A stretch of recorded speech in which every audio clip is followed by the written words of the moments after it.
With the Celtics up 3-0 and the Dallas Mavericks up 3-0, the case is closed. We pretty much see what the NBA Finals is going to be. I had the Celtics winning before the series in about 5, and I had Minnesota Timberwolves winning in 6 in their series. Clearly, I was way off on that, and I think a lot of people were too. At this point, you just got to give credit to the Dallas Mavericks. Now let's start with this NBA Finals matchup, and I want to point out something that I noticed in each series that I think will play out in this NBA Finals. When I was watching the Celtics, one thing I did notice is the Pacers purposely picked on Al Horford. Anytime one of their guards or somebody who could shoot well, like a Pascal Siakam, got Al Horford and he dropped back a little bit, they really went for that shot, and a lot of times it worked, just shooting over Al Horford when he was in the paint trying to guard it as opposed to going out there to guard the guy. Dallas Mavericks did the same thing to Rudy Gobert. When they got that switch, they picked on Rudy. Or in that drop coverage, as Stan Van Gundy said a lot of times during this series, and Draymond Green after assessing each game. And the more I'm watching the Timberwolves series against Mavericks, is the more I'm starting to believe the Celtics are also going to have a huge problem trying to guard Luka and Kyrie. I'm watching the best defensive team with the Timberwolves struggle to guard these two. They gave, I think, every single coverage that they tried. The drop coverage, as I said, where if Luka and Kyrie are setting a pick and they will get whoever is guarding Rudy Gobert to set the pick, or whoever Rudy Gobert is guarding, they will get that person to set the pick. They come off of the pick, and instead of Rudy switching, he'll just drop all the way back, and the original defender guarding Luka or Kyrie, he will stay close to him, maybe just behind or to his side, and try to push him in the paint. And they were doing this to get these guys off the three-point line, and really, it was just giving them mid-range shots, easy shots in the paint. Or what would happen is, as Rudy is dropping back, he would be so concerned with watching Luka that they would just throw a lob over his head to Daniel Gafford or Derek Lively. So I'm going to believe that the Celtics are not going to try that drop coverage defense against Luka and Kyrie.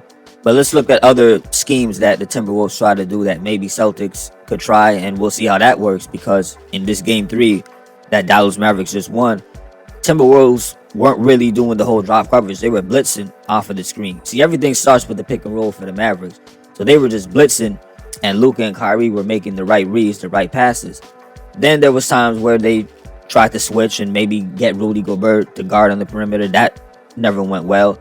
Or there was times where the original defender would fight over the screen. So Jaden McDaniels would make his way through, or Anthony Edwards, and they would just try to guard Luka and Kyrie one-on-one. That didn't really work too much either.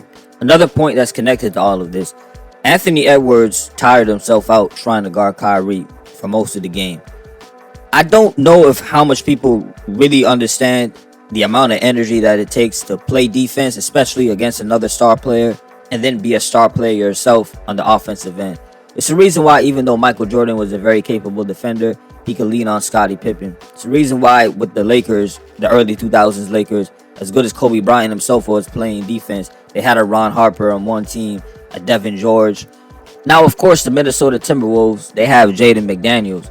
I'm only bringing this up because the one difference with the Celtics, they have two guys outside of their main guys who can play defense. What am I talking about? Jaylen Brown and Jason Tatum, they don't have to necessarily worry about guarding Luka and Kyrie, even though they're capable of it. They got Derek White and Drew Holiday that can handle that. Basically, they got 4 perimeter defenders out there at once in their starting lineup. This is why you heard Charles Barkley and Draymond Green talking about the Timberwolves benching Rudy Gobert and putting Kyle Anderson in the starting lineup to help against the Mavericks, because they don't play Gafford and Lively at once. They kind of alternate between them and throw a small lineup, which goes back to what I was originally saying at the beginning of this video. I can see the Dallas Mavericks trying to attack Al Horford, as I saw the Pacers try to do.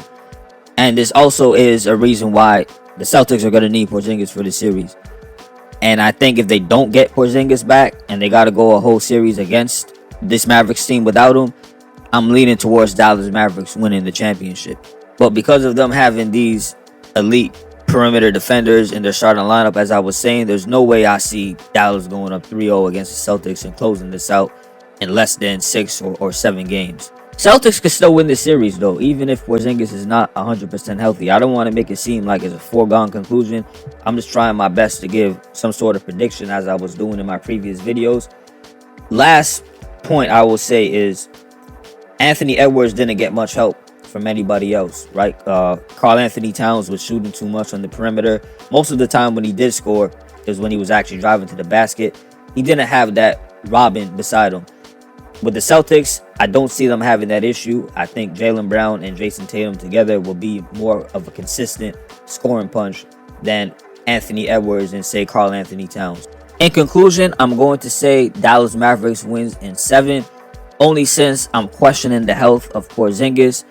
Like I said, though, this is going to be a very tough series. I'm in a hesitant way leaning towards Mavericks. If I had to pick somebody, I could see this easily going either way. Let me know what y'all think about the video, this series, the matchup. Is there something that I missed that is important? Holler below, comment, and as always, salute for listening. Peace.